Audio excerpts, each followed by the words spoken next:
আল্লাহ পাক একদিকে অর্ডার করছেন যারা আল্লাহর জন্য নিজেকে নিবেদন করেন তাদের কাছে অক্টোপাসের মতো দড়ি দে আর কাশি দিয়ে বেঁধে ফেলো। শয়তান কিন্তু ছিঁড়ে ফেলবার চেষ্টা করবে। শয়তান একদিকে টানবে, একদিকে তুমি টানবা। তুমি যদি জিতে যাও, তুমি জিহাদের ময়দানে জিহাদ করার চাইতে বড় ফজিলত পেয়ে তুমি আমার নবীর সাথে জান্নাতের সাথী হয়ে যাবে।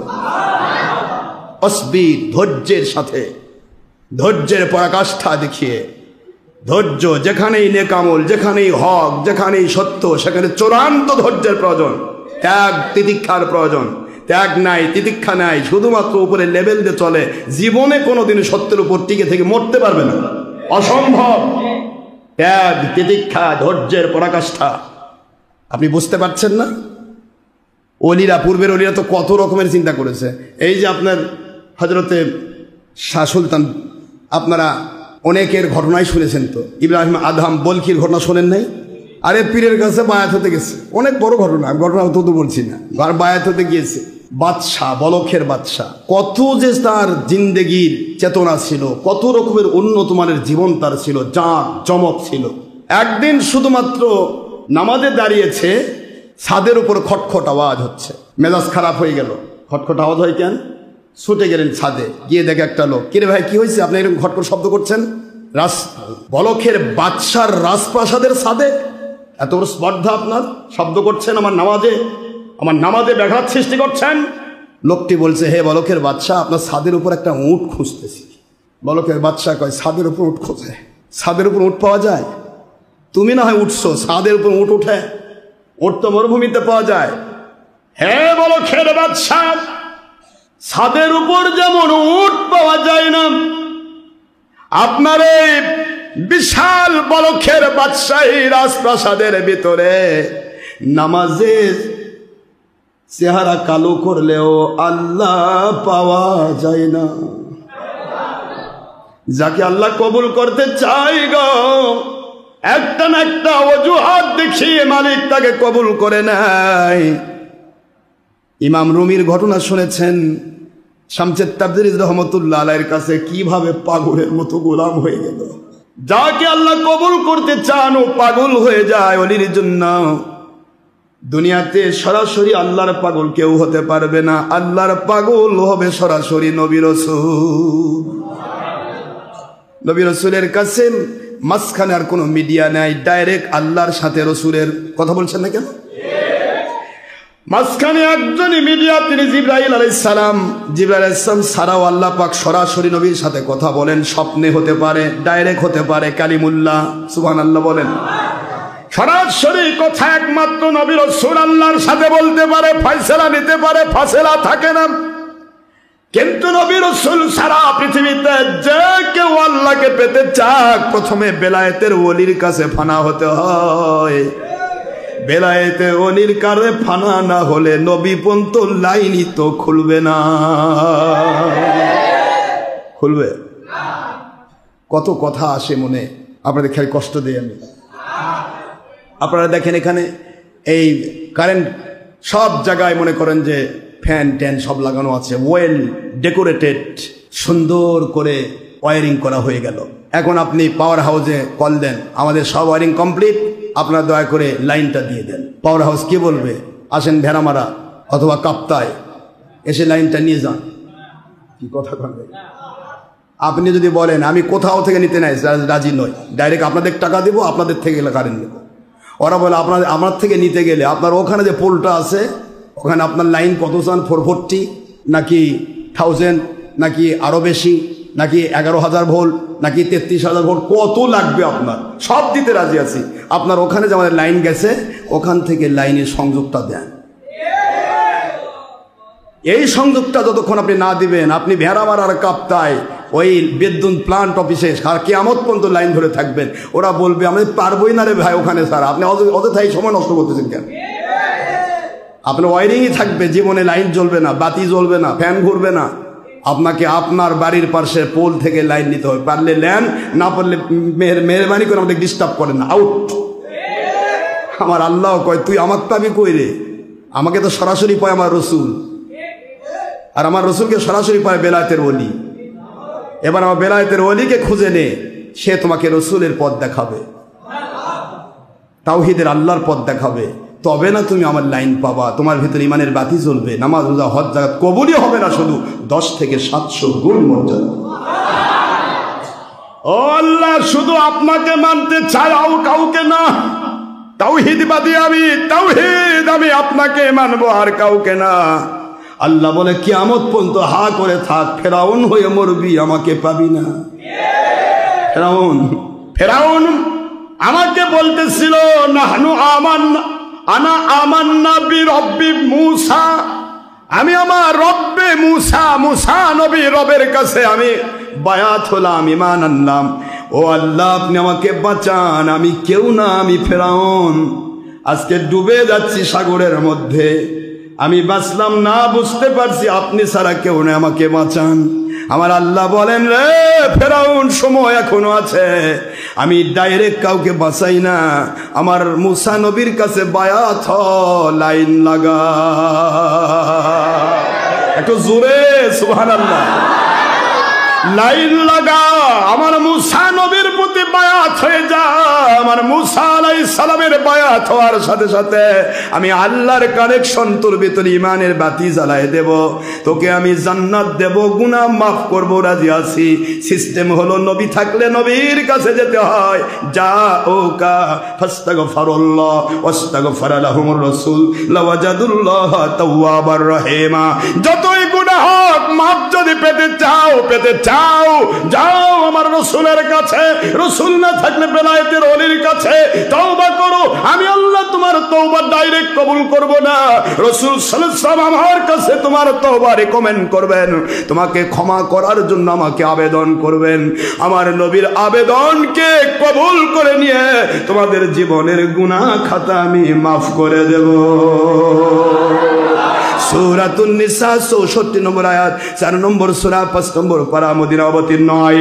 আল্লাহ বললেন, ফেরাউন রে, আমার কাছে ডাইরেক্ট ইমান আনা যায় না, আমার রাসূল আছে। রাসূল যদি ডাইরেক্ট আমাকে মানা যেত রে ফেরাউন, 1,24,000 পয়গম্বর পাঠানোর কোনো দরকার ছিল না।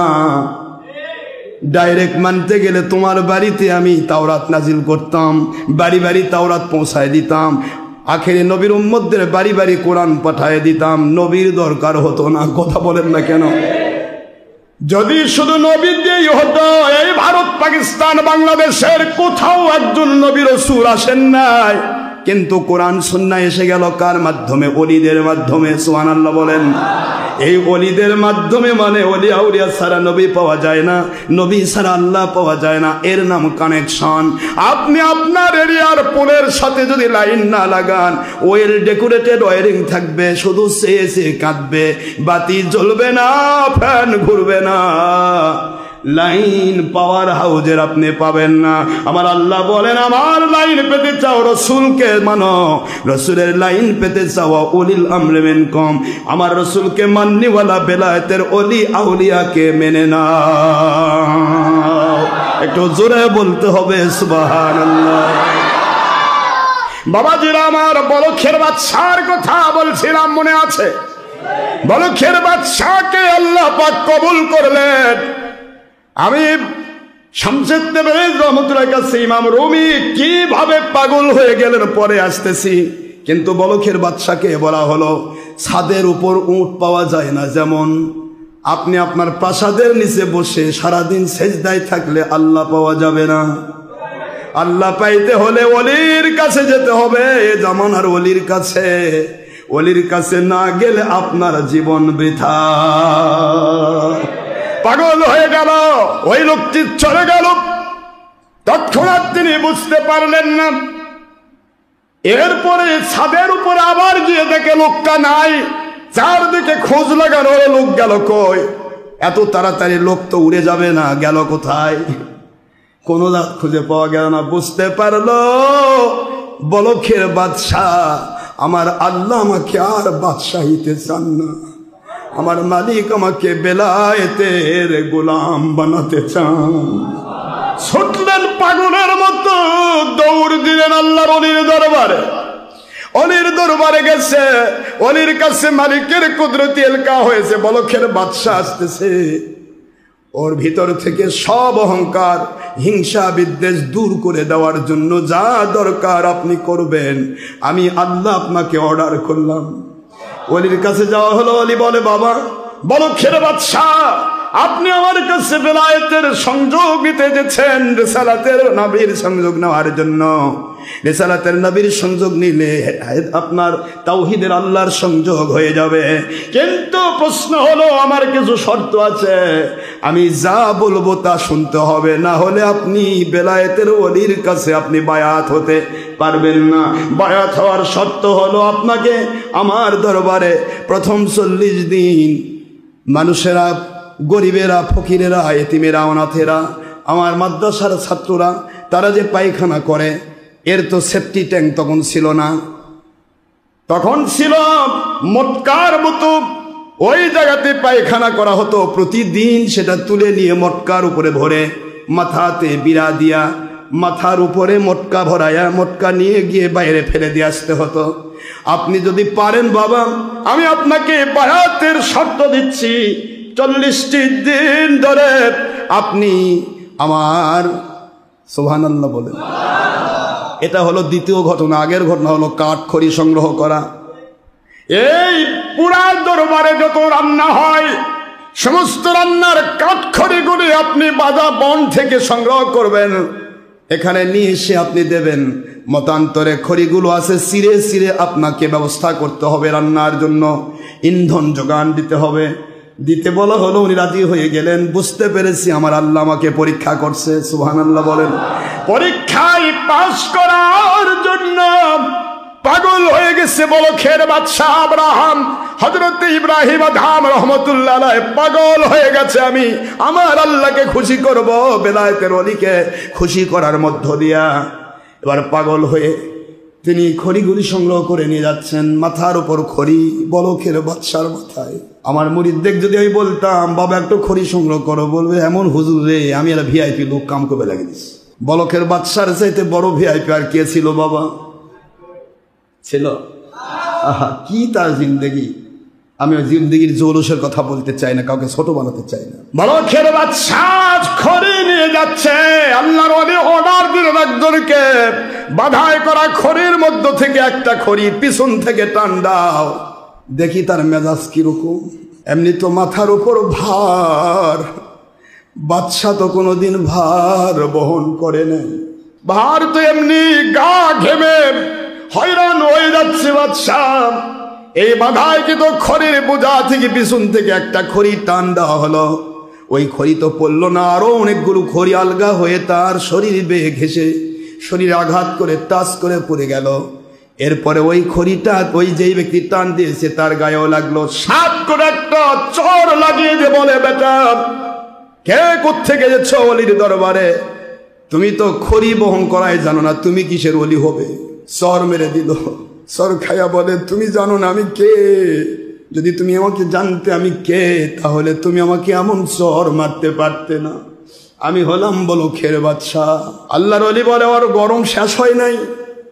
গরম শেষ যখন হয় নাই, খড়ি আর নয়, এবার মল পরিষ্কারের দায়িত্ব দেওয়া হবে। মল পায়খানা গুলি মাথায় করে করে নিয়ে ফেলে দিয়ে আসবে। পারলে বায়াত হোক, না পারলে চলে যাক, আমার দরকার নাই। সুবহানাল্লাহ। পারলে বায়াত হোক, না পারলে প্রয়োজন নাই। আল্লাহর ওলির কোনো ভয় নেই, নবীর কোনো ভয় নেই, তাওহীদের আল্লাহর কোনো ভয় নেই। যারাই যোগ দেবে তারা বেঁচে যাবে, যোগ দেবে না জাহান্নামী হয়ে মরবে। আল্লাহ রসুল এবং বেলায়েতের ওলির কোনো যায় আসে না।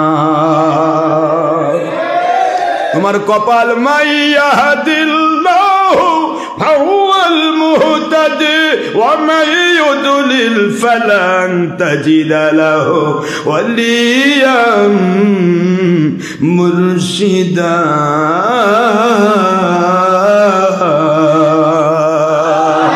যাদেরকে আমি হেদায়েতের মালা পরাই দিতে চাই, দুনিয়াতে রহমত শান্তি বরকত নিয়ামত দিতে চাই, আখিরাতে আমি আল্লাহ আমার নবীর সাথে ওলির সাথে জান্নাতি বানাতে চাই, তাদেরকে রসুল থাকতে রসুলের কাছে, রসুল না থাকলে উলিল আমর অলি মুর্শিদের কাছে আমি আল্লাহ পাক দয়া করে পাঠায়া দেই।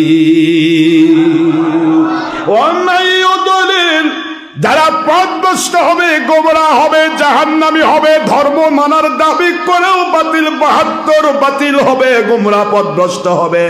এরা দুনিয়ার সব পাইতে পারে, বাহবা পাইতে পারে, টাকা পয়সার পাহাড় বানাতে পারে, রাজপ্রাসাদ বানাতে পারে, ফেরাউন নমরুদের মতো বিশাল রাজত্বের মালিক হয়ে যেতে পারে, এরা সব পাইতে পারে, কিন্তু এদের কপালে একটি জিনিস জুটবে না, ফালাম তাজিদা লাহু ওয়ালিয়াম মুরশিদা।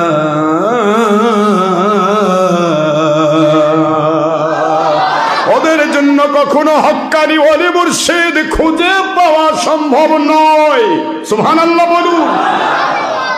সূরাতুল কাহফের 17 নম্বর আয়াত, 15 পারার শেষে 18 নম্বর সূরা। আল্লাহ পাকের আইন, যাদের হেদায়েত দিয়ে আমি আল্লাহ দুনিয়াতে রহমত বরকত দিতে চাই, কপাল তো তার ভালো রে যে আল্লাহ পাকের হক্কানি ওলি পেয়ে যায়। আর কপাল তো পুরলো তার, আমি আল্লাহ ঘোষণা দিলাম, ও মাই ইউদুল্লিল, পথভ্রষ্ট, গোমরাহ, জাহান্নামী, দুনিয়ার সব আমল করবে, মসজিদে পড়ে থাকতে পারে, মাদ্রাসায় পড়ে থাকতে পারে, কোরআন হাদিস নিয়ে পড়ে থাকতে পারে, কিন্তু ওর কপালে হক্কানি ওলি মুর্শিদ খুঁজে পাওয়া কখনো সম্ভব হবে না, অথবা পাইলেও দীর্ঘদিন টিকবে না, ছলচাতুর করে ধাপ্পাবাজি করে সে কেটে পড়বে। আমার বাবাজিরা, এটা যদি আল্লাহর কথা হয়, বলুন তো ওলি মুর্শিদ ছাড়া কি হেদায়েতের পথ আছে? আপনি আমাকে একটা আয়াত দেখবেন, মাই ইয়াহদিল্লাহ ফাহুয়াল মুফাসসির, মুহাদ্দিস, মুফাসসির, কোন কথা বলি, যাকে আমি হেদায়েত দিতে চাই তাকে আমি মুফাসসিরের কাছে পাঠাই, যাকে আমি হেদায়েত দিতে চাই তাকে আমি মুফতির কাছে পাঠাই, যাকে আমি হেদায়েত দিতে চাই তাকে আমি মুহাদ্দিসের কাছে পাঠাই, ওয়াইজের কাছে পাঠাই, বক্তার কাছে পাঠাই, মুবাল্লিগের কাছে পাঠাই। কথা বলছেন না কেন? না জিহাদ পারির কাছে পাঠাই? হিদায়াত দিতে চাই, ফাহুয়াল মুহতাদি, সেই ব্যক্তি হেদায়েতের ওলি মুর্শিদ পেয়ে যাবে। হেদায়েত নেই, মাইয়ুদুলিল, পথভ্রষ্ট, গোমরাহ, ওই ব্যক্তির জন্য এবার আপনি বলেন যে হেদায়েত পাবে না, যে পথভ্রষ্ট হবে, গোমরাহ হবে, ইসলাম দাবি করেও যারা বেঈমান হয়ে মরবে, এদের সিম্পটমটা যদি আল্লাহ দিতেন, ফালাং তাজিদা লাহু, তার জন্য কখনোই পাওয়া সম্ভব নয়। ওলিয়া মুর্শিদা না দিয়ে যদি মুহাদ্দিসান, মুফাসসিরান, মুফতিয়ান, কথা কয় নাকি, কারিয়ান, কারি পাইতো না। হেদায়েত যদি কপালে না থাকে তাহলে সে কারি পাবে না, হেদায়েত যদি কপালে না থাকলে তাহলে মুফতি পাবে না, মুহাদ্দিস পাবে না, মুফাসসির পাবে না, কোনো বক্তা পাবে না, ওয়াইজিন পাবে না, আন্তর্জাতিক খ্যাতি সম্পন্ন বক্তা পাবে না, এগুলো আছে। হেদায়েত যদি কপালে না থাকে, হেদায়েত যদি না হয়, পথভ্রষ্ট যদি হয়, ফালান তাজিদা লাহু ওলিয়া মুর্শিদা, তারা হেদায়েতের ওলি মুর্শিদ খুঁজে পাওয়া সম্ভব হবে না। হেদায়েতের ওলি মুর্শিদ খুঁজে না পাওয়ায় পথভ্রষ্টতা, এটাই হলো আমার আল্লাহর কোরআনের আইন। জোরে বলতে হবে সুবহানাল্লাহ। অহংকার নয়, হিংসা নয়, মিথ্যাচার নয়, লোভ নয়, কারো পকেট গুণা নয়, কারো বাড়িতে পরনারীর সাথে দেখা সাক্ষাৎ করে মজা লুটানো নয়। উদ্দেশ্য একটাই হবে, আমার আল্লাহ এবং রসুলকে নিজে মানা। বেলায়েতের ওলিদের দায়িত্ব অন্যদেরকে আল্লাহ এবং রসুল মানানোর আপ্রাণ চেষ্টা করা। এই চেষ্টার নাম জিহাদ। এরাই সৈনিক, এরাই মুজাহিদ, এরাই হবে 100 শহীদের মর্যাদা প্রাপ্ত নবীজির জান্নাতের সাথী ইনশাআল্লাহ। বাবাজি, বলখের বাদশার গল্প উদ্দেশ্য নয়, উদ্দেশ্য হলো আমাদেরকে একটু কন্ট্রোল করা। একটু যদি এক পীর ভাই কিছু কয় মাথা গরম হয়ে যায়, হাই রে কি তরিকত মানে বলকের বাদশার চাইতেও কি মর্যাদাবান ব্যক্তি, কি তার পাওয়ার। সারা জীবন আপনার জিন্দগি চলেছে বাতিল পথে, 2 নম্বরই পথে। হঠাৎ করে ওলির একটু গন্ধ পাচ্ছেন, তারপরেও মেজাজ খারাপ হচ্ছে। এমন দরবার কোনোদিন আসবো না। এই তুমি না আসলে কি হবে, ঠেকানি ছাগল কোথাকার। তোমার কে চাইছে? তোমার যদি হেদায়েত আল্লাহ না রাখে আমি কে? হ্যাঁ, হেদায়েত যদি কপালে থাকে তোমাকে আল্লাহর অর্ডার মানতে হবে। হক্কানি ওলিদের সাথী হতে থাকতে গেলে শয়তান ধাক্কাবে, বাতিল ফিরকা ধাক্কাবে, মৌলবি মুন্সি ধাক্কাবে, মা বাবা ধাক্কাবে, সবার মাথায় শয়তান ভর করবে, কিন্তু ওলির কাছে শয়তান যেতে পারবে না। যার কারণে শয়তান এত কান্নাকাটি, তোকে ধাক্কা দিয়ে ফেলে দিলেই যথেষ্ট, আর কিছু লাগবে না। ওলির কাছে যেতে গেলে ধাক্কা লাগবে, এই ধাক্কা সইতে গিয়ে ত্যাগ, তিতিক্ষা, পরাকাষ্ঠা, ধৈর্য লাগে। এই জন্য আমি অর্ডারই করলাম অসবির, ধৈর্যের সাথে ধৈর্যের পরাকাষ্ঠা দেখিয়ে ত্যাগ তিতিক্ষার ভিত্তি দিয়ে তোমার হাজার মেজাজ খারাপ হোক, তোমাকে কন্ট্রোল করতে হবে। মাআল্লাযীনা ইয়াদউনা রাব্বাহুম বিল গাদাতি ওয়াল আশিয়্যি, যারা হক্কানি ওলি আউলিয়া দিন রাত 24 ঘন্টা তার একটাই টার্গেট। হাজার কোটি মানুষ আছে, কে কবুল হবে আর কে হবে না ওটা তার টার্গেট নয়। তার টার্গেট আল্লাহকে খুশি করার জন্য কথা বলা। যার কপালে জুটবে, বসির মধ্যে যেমন ধরা খায় ওই সেও ধরা খাবে। আর কপাল যার খারাপ ওরা খালি ছুটে বেড়াবে। একবার ধরা পড়বে, সেটা এমন জায়গার ধরা পড়বে ওই হুইল বসির কাছে। পেঁচে প্রথমে ছেড়ে দিবে, খা বাবা খা, তারপর পেঁচে তুলে বাতিল 72 ফেরকা বানায় পকেট করে জাহান্নামে চলে যাবে। কথা কর না কেন জোরে? ওলি আউলিয়ার কাছে যাবেন আপনি, ওলিদের জন্য হাজার কোটি, আমাদের জিন্দেগি আমার মালিকের জন্য বরাদ্দ। আপনি যদি মনে করেন আপনার ভালো লাগতেছে আসবেন, না ভালো লাগলে আসবেন না। জুলুম নেই কারো বাড়ির, যা তবলিগ জামাতের মতো খটখট করিনি। এ খটখটি আমি দিব না, খটখটি আল্লাহ দেবে। আপনার বাড়ির দরজায় না, আপনার কলবের ভিতরে না। এটাও বানায় বানায় বলতেছি, আপনার কলবে খটখটি দিবে মালিক। ইন্নাল্লাহ ইদা আহাব্বা ফুলানান, সহিহ হাদিসের বারাত, হাদিসে কুদসি।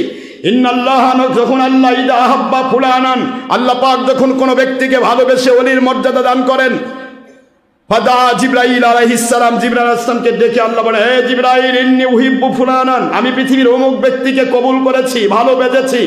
আপনি সকল রহমতের ফেরেশতার ওস্তাদ, আমার অর্ডার ফিল আপ করার জন্য আমার ভালোবাসার মানুষটিকে ভালোবাসতে শুরু করুন। ফেরেশতার সর্দার জিবরাইল যাক ভালোবাসে, তোমার মতো ডেয়ার ব্যাটারি 2 নম্বরই করে আসবা, তার কোন ঠেকা।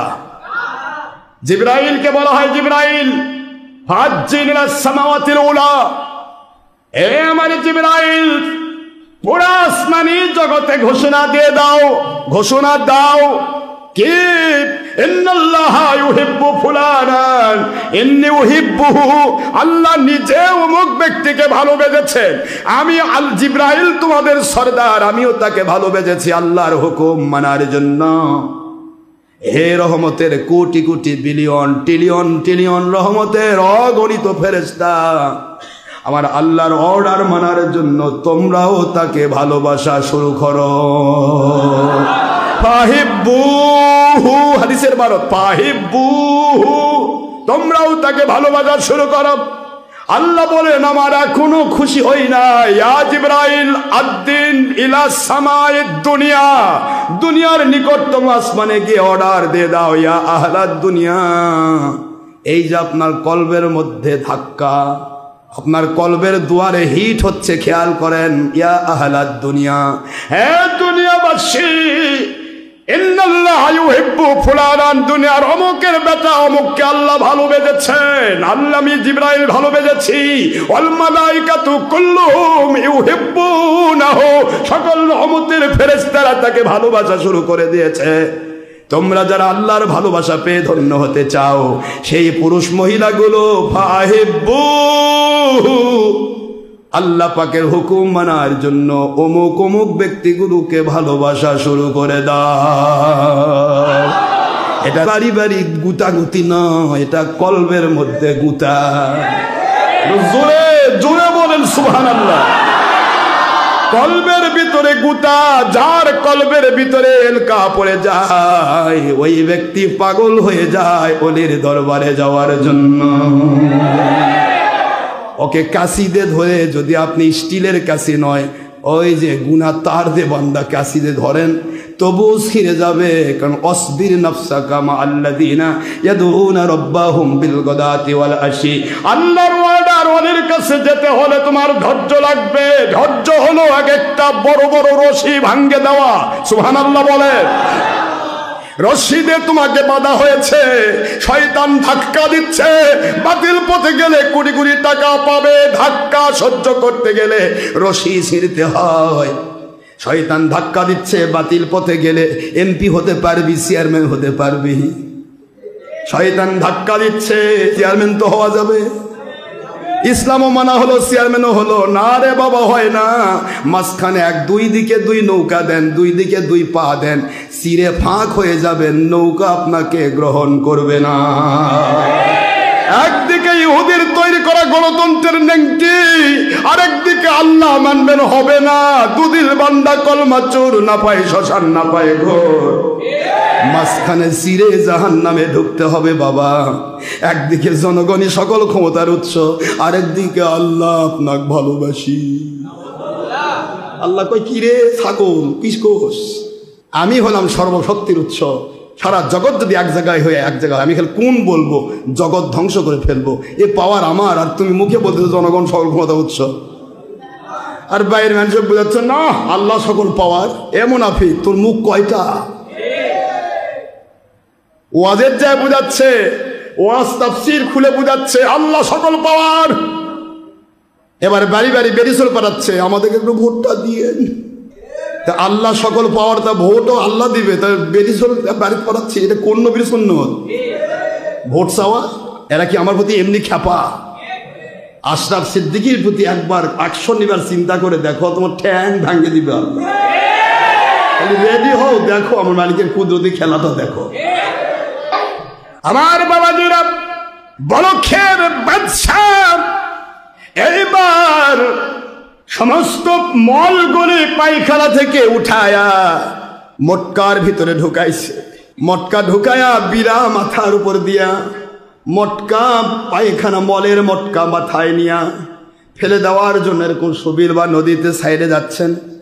অর্ডার দেওয়া হলো মটকাতে গুতা দিয়া, মটকাকে গুতা দিয়া ভেঙ্গে দাও, দেখি তার ক্ষমতা কদ্দূর গেছে। পায়খানার মলের মটকা মাথায় এবার একজন গুতা দিয়ে দিল। মটকা হয়তো কিসের? মাটির মটকা, চিনেন না? আমরা আগে চাল রাখতাম, মটকা, বড় বড় মটকা। হ্যাঁ, এটাতে গুঁড়ো রাখা হয় বিভিন্ন কিছু। গুতা দেওয়া হলো ঠিক লাঠি বরাবর, ওই রকম গুতা দেওয়ার সাথে সাথে মটকা ভেঙে গেল। ভাঙ্গা মটকা থেকে সমস্ত ছাত্রদের, সাধারণ মানুষের, গরিব মিসকিনের, ওই সমস্ত মুরিদদের পায়খানাগুলো, মলগুলো, এগুলি গড়ে গড়ে গড়ে গড়ে বলখের বাদশার পুরা শরীর গড়ে গড়ে মেখে চলে গেল। এরপরে আবার একজন সর্দে বলে, একটা পায়খানা সাফ করার মতো ক্ষমতা নাই, আপনি কিসের ওলি হবার আসছেন? এবার হাত ধরে বলে, ভাই রে, চর তো তুমি মেরেছ, কিন্তু আমি মনে করতেছি তুমি ব্যথা তো পাও নাই। তোমার হাতে কি ব্যথা লাগছে নাকি? আমাকে চর মেরে যদি ব্যথা লাগে আমাকে মাফ করে দিও। আমার শরীরে চর মেরে যদি, থাপ্পড় মেরে যদি তোমার হাতে ব্যথা লেগে যায়, ভাই তুমি আমার পীর ভাই, তুমি আমার আদরের পীর ভাই। শুনেছি দুনিয়ার সব ধ্বংস হবে, পীর ভাই একসাথে আল্লাহর জান্নাতে নবী এবং ওলির সাথে সাথে হয়ে থাকবে। তুমি আমার জান্নাতের ভাই, তোমার হাতে যদি ব্যথা পাও আল্লাহর কাছে কি জবাব দেব?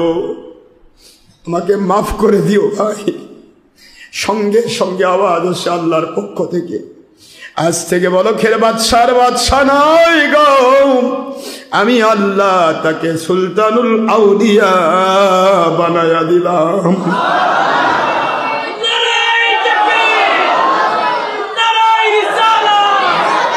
এর নাম হলো শাহ সুলতান, সুলতানদের বাদশাহ। সুবহানাল্লাহ। এইবার তাকে ধৈর্যের পরাকাষ্ঠা, এটা পরীক্ষা নেওয়া হলো। ওয়াসবির নাফসাকা মা'আল্লাযিনা, এই আয়াতের অর্ডারের পরীক্ষা হয়ে গেল। ডাকা হলো, আপনি তো বেলায়েতের ওলি হয়ে গেছেন, আর আমার দরবারে থাকার দরকার নাই। আপনি বেলায়েতের ওলি, আপনার ভিতরের সব কিছু চুরমার হয়ে গেছে শয়তানের ধাক্কা, আপনি ওলি হয়ে গেছেন, যান আপনি এখন ওলি বাড়িতে চলে যান। বলখের বাদশার দিল তৈরি হয়ে গেল, চলে গেল ভারতীয় সাগরের মাঝখান দিয়ে চলছেন। হঠাৎ করে তার মন্ত্রীর সাথে দেখা। মন্ত্রী বলে, হুজুর ছাড়, ও বলখের বাদশা, পুরো এরিয়া পাগল হয়ে গেছে, বাদশা নাই, আমরা পাগলের মতো আপনাকে খুঁজতেছি, আপনি কোথায়, আপনি কোথায়, আর এখানে কি করছেন? সেরা কাপড় নিজের হাতে সেলাই করছেন। বুঝলাম না বাদশার কেমন কন্ডিশন, পাগল হয়ে গেছেন কিনা? কয় না রে মন্ত্রী, না পাগল হই নাই, এতদিন আমি কোথাকার বাদশা? কয় বলখের বাদশা। এবার তুমি দেখো মন্ত্রী, আমার মালিক আমাকে কি বানাইছে। সেলাই করা সুইটা নিয়ে আস্তে করে সাগরের ভিতরে ফেলে দিলেন। ফেলে দেওয়ার পর বলে, সাগরের বাসিন্দা, আমার আল্লাহর দয়ায় আমার সুইটা তোমরা ফিরিয়ে দাও। মন্ত্রী দেখে পাগল হয়ে যায়। মন্ত্রী বলে, কেমন কথা? সাগরের বাসিন্দা, মৎস্যকুল, কামথাঙ্গর কুমির, এরা কি কথা শুনবে? কাকে আপনি আদেশ করতেছেন? মুহূর্তের ভিতরে দেখা যায় বড় বড় মাছ, কামত, কুমির, হাঙ্গর চোখের মধ্যে সুচ ফুটায় নিয়ে এসে বলতেছে, আপনার সুচ গ্রহণ করেন। বলে, না, এটা আবার সুই নয়, সোনার সুই আমি ফেলাই না, আমি ফেলাইছি লোহার সুই। মুহূর্তের মধ্যে একটা তিমি এসে লোহার সুই তার ফেলে দেওয়াটা নিয়ে এসে দিয়ে দিলেন। গ্রহণ করে বলে, রে মন্ত্রী, এতদিন বলখের বাদশাহ, এবার আমার আল্লাহ পাক কুল কায়নাতের বাদশাহ বানায়া দিয়েছে।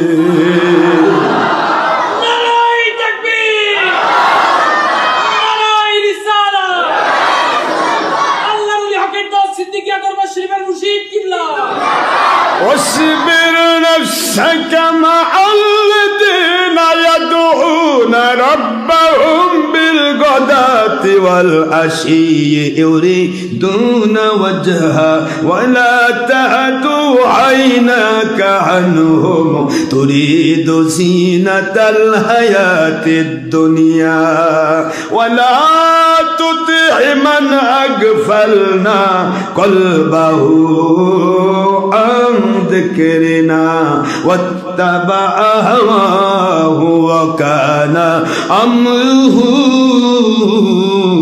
فرطا।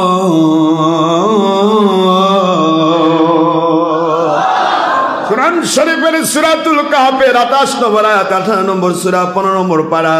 আল্লাহ বললেন, ওলি যদি হয়ে ফিরতে চাও, ওলির দরবার থেকে নিজেকে বিলীন করো, তোমার অন্তরকে শয়তানি বাধা বিপত্তি শিকল থেকে খুলে নিয়ে ওলির তাকওয়ার সাথে বেঁধে ফেলো,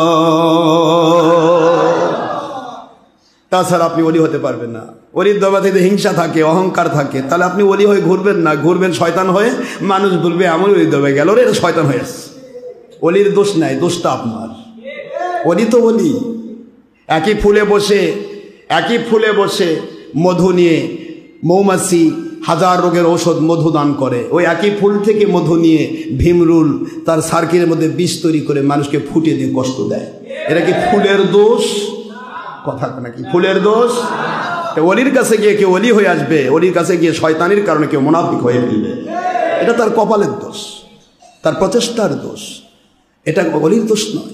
ওলিদের কাজই হলো মানুষকে আল্লাহওয়ালা তৈরি করার চেষ্টা করে। বাবারা, এই জন্য বলছি, আসুন ওই কিয়ামতের ওই কথাটা বলে শেষ করি। হাদিসটা আল্লাহ পাক বলেন, তোমরা জাহান্নামে যাও। মনে আছে আপনাদের? মনে নাই? প্রথম কথা মনে আছে? আসমান জমিন সমান নেকামল নিয়ে দাঁড়াবে। 82 বছর 83 হজ, নামাজ, রোজা, হজ, জাকাত, এইটা সেইটা, কোরআন, হাদিস, তফসির, মফসির সব নিয়ে দাঁড়াবে। আল্লাহকে তুমি জাহান্নামে যাও, ওদের লোপিন না।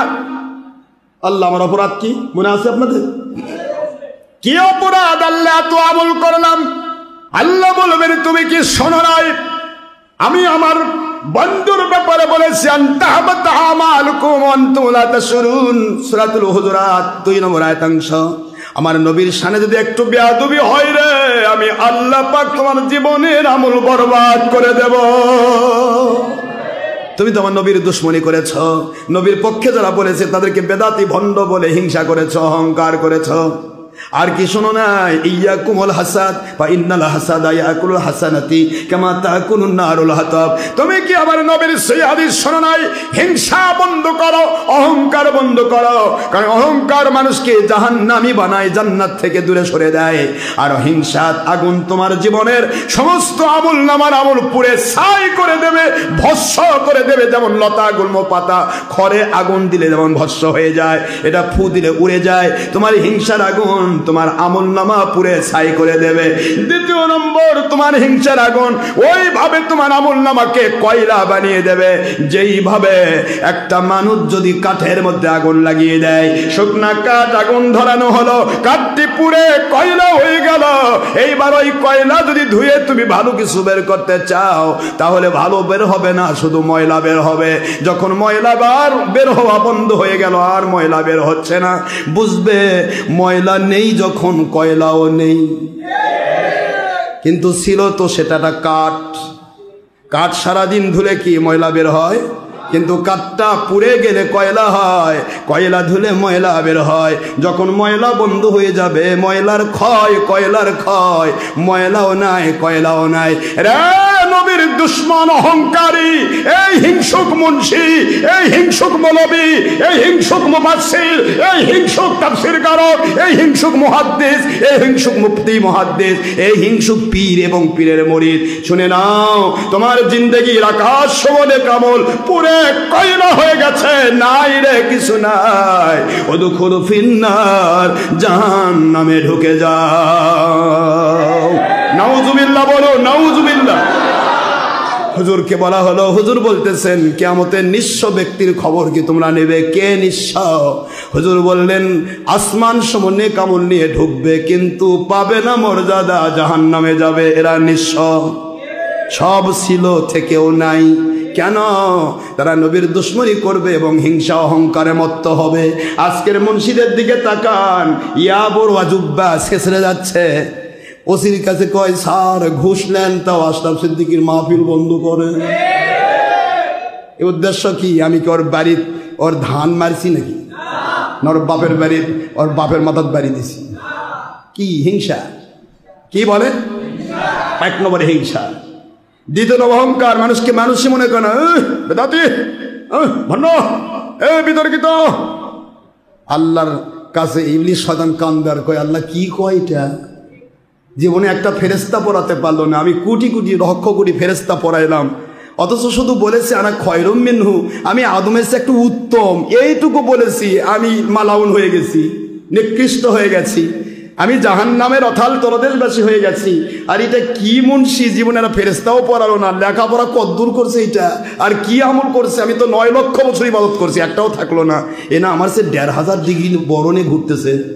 আল্লাহ বলবেন এই ইবলিস, ও তোমার এই আকীদা, এই সমস্ত তোমার হিংসা বিদ্বেষ নিয়ে যদি মরে, তওবা যদি করতে না পারে, ও তোমার সাথেই জাহান্নাম পরিপূর্ণ করবে, টেনশন করো না। আর যদি আমার নবীজির ভাষায় নবীর কাছে গিয়ে বা নবী অলির কাছে গিয়ে যদি তওবা করে ফিরে আসতে পারে, আর আমি যদি কবুল করে নেই, তাহলে আমি ওর গুনাহ মাফ করে দেবো। কিন্তু যদি তওবা ছাড়া মরে যায়, কবুল যদি না হয়, আমি আল্লাহ কিন্তু লামান তাবিয়াকা মিনহুম লা আমলা আন্না জাহান্নামা মিনকুম আজমাইন, আমি আল্লাহ কিন্তু জাহান্নামের ভিতরে তোমার সাথে তাদেরকে দিয়ে জাহান্নাম পরিপূর্ণ করব। নাউজুবিল্লাহ বলবেন না? সূরাতুল আরাফ 18 নম্বর আয়াত শরীফ, 7 নম্বর সূরা, 8 নম্বর পারা। আমি আপনাদের যে কথা বললাম, তাহলে আমরা হিংসুক হতে, পুরুষ মহিলা বলেন, জোরে বলেন, হিংসুক হতে, অহংকারী হতে, লোভী হতে, মিথ্যাবাদী হতে, ভুল হয়েছে তওবা করব, রাজি তো? বেয়াদবি করতে, বেয়াদব মাহরমে গাছ তাজলুত ফেরব, বেয়াদব আল্লাহর রহমত থেকে বঞ্চিত, বেয়াদব কোনোদিন রহমত পাবে না, বেয়াদব আল্লাহর রহমত বঞ্চিত। বেয়াদবি কি? নবীদের সামনে উল্টাপাল্টা বলে সে বেয়াদব। আর পূর্বের যে কাফের হয়েছে শুধু নবীর সাথে বেয়াদবি করার কারণে। আর আজকের যুগে আর নবী আসবে না, এ যুগের বাতিলেরা বাতিল হবে, ইমান হারাবে ওলিদের সাথে বেয়াদবি করে। তিনটাই আল্লাহর আইন, আল্লাহকে মানা আল্লাহর আইন, রসুলকে মানা আল্লাহর আইন, বেলায়েতের ওলি মানা কার আইন? এর সাথে বেয়াদবি করলে একই কন্ডিশন। নাউজুবিল্লাহ বলবেন না? এই জন্য সাবধান বাবা, বেয়াদব যেন না হয়। আপনার আমল কম, হাজার আমল কম, হাজার নেক গুনাহ হয়েছে, আল্লাহ ইচ্ছা করে মাফ করে দেবে। কিন্তু বেয়াদব জালেম হবে, বেয়াদব অহংকারী হবে, বেয়াদব হিংসুক হবে, বেয়াদব আল্লাহ নবীর দুশ্মন হবে, বেয়াদব আল্লাহ রলির দুশ্মন হবে। এর কপাল পোড়া, দুনিয়ার সব আমল নিয়ে গেলেও সে জাহান্নামী। এর কপালে হেদায়েত জুটবে না। আর আল্লাহু লা ইয়াহদিল কওমাজ জালিমিন, জালেম যারা হয় তারা হেদায়েত পায় না।